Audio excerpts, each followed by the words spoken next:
Hindi pa laging sumisigaw ang problema. Araw-araw natin itong nakikita. Basura sa daan, init na hindi na normal, mga punong unti-unting nawawala. Minsan, iniisip natin na normal na lang ito, pero sa totoo ay hindi.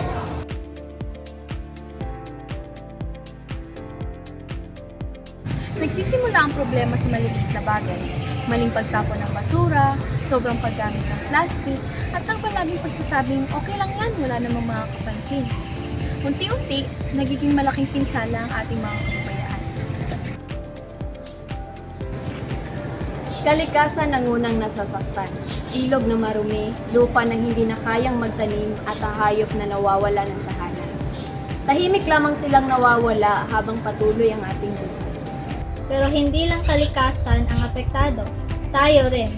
Hindi pare-pareho ang bigat ng epekto pero pare-pareho tayong bahagi ng dahilan. May magagawa pa tayo. Magsimula sa tamang pagtatapon ng mga basura, sa pag-aalaga ng anumang mga meron pa. Hindi kailangan maging perpekto, kailangan maging responsable. Dahil kapag tumahimik na ang mundo, wala na tayong magagawa pa.